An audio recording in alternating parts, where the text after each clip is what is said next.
ನಮಸ್ಕಾರ ವಿದ್ಯಾರ್ಥಿಗಳೇ.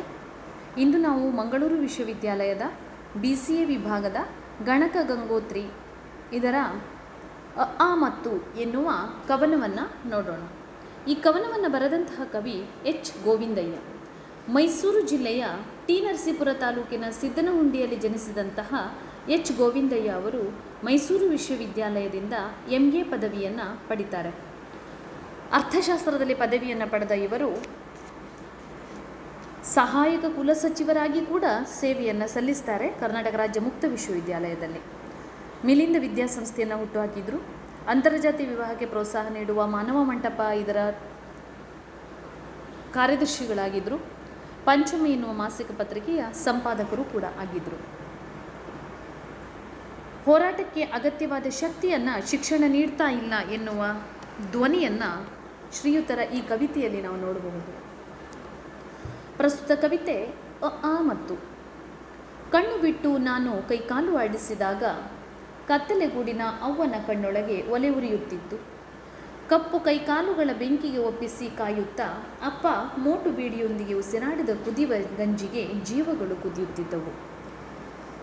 ಕಣ್ಣು ಬಿಟ್ಟು ಕವಿ ಕೈಕಾಲು ಆಡಿಸಿದಾಗ ಅಂದರೆ ನಿದ್ರೆಯಿಂದ ಎಚ್ಚರವಾದಾಗ ಬಡವನಿಗೆ ನೆಮ್ಮದಿ ನಿದ್ರೆ ಅಂತಂದರೆ ವರ ಇದ್ದಂತೆ.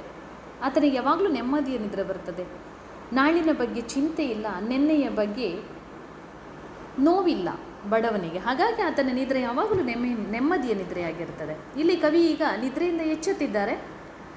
ಎಚ್ಚೆತ್ತಾಗ ಅವರ ವಾಸದ ಸ್ಥಳವನ್ನು ಕವಿ ಕತ್ತಲಿನ ಗೂಡಿಗೆ ಹೋಲಿಸ್ತಾರೆ. ಆ ಕತ್ತಲಿನ ಗೂಡೊಳಗೆ ಕುಳಿತಿದ್ದಾಳೆ ತಾಯಿ. ತಾಯಿಯ ಕಣ್ಣುಗಳಲ್ಲಿ ಒಲೆ ಉರಿತಾ ಇದೆ ಅನ್ನುವುದನ್ನು ಹೇಳ್ತಾರೆ.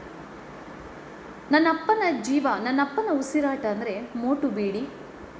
ಮೋಟು ಬೀಡಿಯನ್ನೇ ಉಸಿರಾಟವಾಗಿಸಿಕೊಂಡ ಅಪ್ಪ ತನ್ನ ಕಪ್ಪು ಕೈಕಾಲುಗಳನ್ನು ಒಲೆಯ ಬೆಂಕಿಯ ಶಾಖಕ್ಕಾಗಿ ನೀಡಿದ್ದ.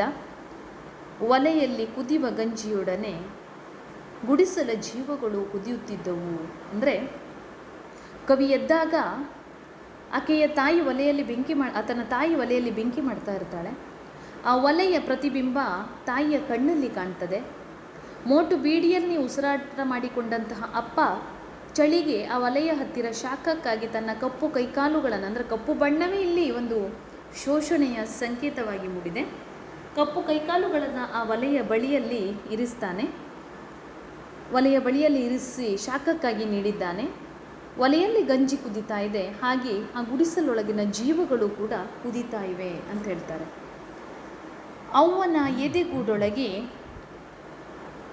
ತೆವಳಿ ನಿಂತು ನಡೆದಾಡಿದ ಹೆಜ್ಜೆಗಳು ಇಸ್ಕೋಲು ಗೋಡೆಗಳ ನಡುವೆ ನಿಂತೇ ಬಿಟ್ಟಾಗ ಕರಿಕೆನ್ನೆಯ ಮೇಲೆ ಹುರಿಗೊಂಡಿದ್ದ ಅಪ್ಪನ ಮೀಸೆ ನಾಮದ ಮೇಷ್ಟರ ಕಾಲಿಗೆ ಬಿದ್ದು ನೆಲ ನೋಡಿತು. ಅವ್ವನ ಎದೆಗೂಡೊಳಗೆ ತೆವಳಿ ನಿಂತು ಅಂದರೆ ನನ್ನ ಗುಡಿಸಲಲ್ಲಿ ನನಗೆ ಸ್ವಾತಂತ್ರ್ಯ ಇತ್ತು ಅಂತ ಕವಿಯಲ್ಲಿ ಹೇಳ್ತಾರೆ. ಅವ್ವನ ಎದೆಗೂಡೊಳಗೆ ನಾನು ತೆವಳ್ತಾ ಇದ್ದೆ, ನಿಂತ್ಕೊಳ್ತಾ ಇದ್ದೆ, ನಡೆದಾಡ್ತಾ ಇದ್ದೆ. ಆ ಎಲ್ಲ ಹೆಜ್ಜೆಗಳು ಶಾಲೆಗೆ ಹೋದಾಗ ನಿಂತೇ ಬಿಡ್ತು.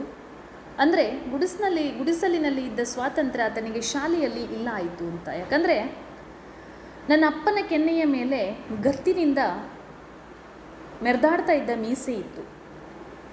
ಅಪ್ಪ ತನ್ನ ಮಗನಾದ ಈ ಕವಿಯನ್ನು ಶಾಲೆಗೆ ಸೇರಿಸ್ಲಿಕ್ಕೆ ಕರ್ಕೊಂಡು ಹೋದಾಗ ಆತನ ಪ್ರವೇಶಾತಿಗಾಗಿ ಅಲ್ಲಿರುವಂತಹ ನಾಮದ ಮೇಷ್ಟ್ರ ಅಂತಂದರೆ ನಾಮ ಹಾಕಿಕೊಂಡಂತಹ, ಅಂದರೆ ಬೇರೊಂದು ಜಾತಿಯನ್ನು ಸೂಚಿಸ್ತದದು.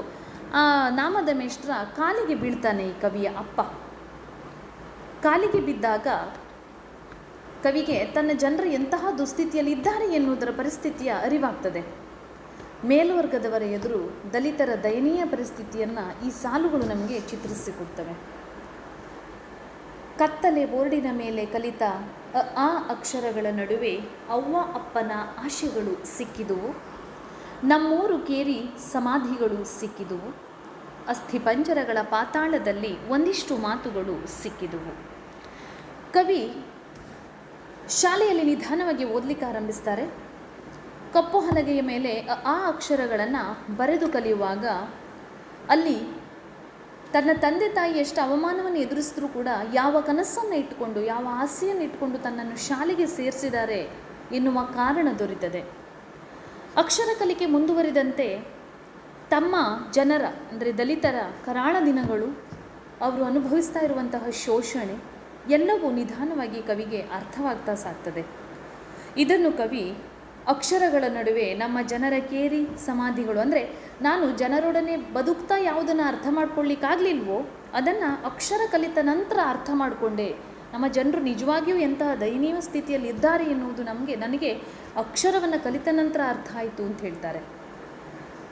ಅಲ್ಲಿನ ಪಾತಾಳದಲ್ಲಿ, ಅಂದರೆ ಅಕ್ಷರ ಕಲೆಗೆ ಆಳವಾಗ್ತಾ ಸಾಗಿದಂತೆ ಪಾತಾಳದಲ್ಲಿ ಅಂದರೆ ಬಹಳ ಓದ್ಕೊಂಡ್ರು ಅಂತ, ಬಹಳ ಓದ್ಕೊಂಡಾಗ ತಮ್ಮವರ ಅಸ್ಥಿಪಂಜರಗಳು ಕೂಡ ಮಾತಾಡ್ತಾ ಇರುವಂಥ ಅಸ್ಥಿಪಂಜರಗಳು, ಅಂದರೆ ಸತ್ತರೂ ಕೂಡ ಆ ಶವಗಳಿಗೆ, ಆ ಆತ್ಮಗಳಿಗೆ ಮೋಕ್ಷ ಇಲ್ಲ, ಅಸ್ಥಿಪಂಜರಗಳು ಮಾತಾಡ್ತಾ ಇವೆ ಅಂದರೆ ಎಷ್ಟು ನೋವನ್ನು ನಾವು ಅನುಭವಿಸಿರಬಹುದು ಎನ್ನುವುದನ್ನು ಇಲ್ಲಿ ನಮಗೆ ತಿಳಿಸಿಕೊಡ್ತಾರೆ. ಹುಡುಕುತ್ತಾ ಹುಡುಕುತ್ತಾ ಕೆಳಕ್ಕೆ ಇಳಿದಾಗ ಎದ್ದ ಪ್ರಶ್ನೆಗಳಿಗೆ ಕಾಕಿ ಡ್ರೆಸ್ಸಿನ ಕೈಕಾಲುಗಳು ಮೂಡಿ ಮೀಸೆ ಬೆಳೆದು ಅಡರಿಕೊಂಡು ಕತ್ತಲಲ್ಲಿ ಕಾಣದಾದೆ. ತನ್ನ ಜನರ ಪರಿಸ್ಥಿತಿ, ಶೋಷಣೆಯ ಕಾರಣಗಳನ್ನು ಕವಿ ಹುಡುಕ್ತಾ ಸಾಕ್ತಾರೆ. ಆಗ ಅವರಲ್ಲಿ ಒಂದಷ್ಟು ಪ್ರಶ್ನೆಗಳು ಮೂಡ್ತವೆ. ಈ ಪ್ರಶ್ನೆಗಳು ತಮ್ಮ ಜನರನ್ನು ಹೇಗೆ ಉನ್ನತಿಗೆ ಇರಿಸಬಹುದು, ಹೇಗೆ ಅವರ ಪರಿಸ್ಥಿತಿಯನ್ನು ಸುಧಾರಿಸಬಹುದು ಎನ್ನುವ ಕವಿಯ ತುಡಿತ ಇವು. ಆದರೆ ಆ ತುಡಿತಕ್ಕೂ ಕೂಡ ವಿರುದ್ಧವಾಗಿ ಶಕ್ತಿಗಳು ತಲೆ ಏಳ್ತವೆ. ಹಾಗಾಗಿ ಆ ಪ್ರಶ್ನೆಗಳು ಪ್ರಶ್ನೆಗಳಾಗಿಯೇ ಉಳಿದವೆ. ಯಾಕೆ ಕವಿಯಲ್ಲಿ ಮೂಡಿದ ಪ್ರಶ್ನೆಗಳು ಪ್ರಶ್ನೆಗಳಾಗಿಯೇ ಉಳಿದವು ಅಂತ ಹೇಳಿದರೆ, ಅಲ್ಲಿ ಕಾಕಿ ಡ್ರೆಸ್ಸು ಧರಿಸಿದವರ, ಅಂದರೆ ಅಧಿಕಾರಿ ವರ್ಗದವರು ಭಯವನ್ನು ಮೂಡಿಸ್ತಾರೆ.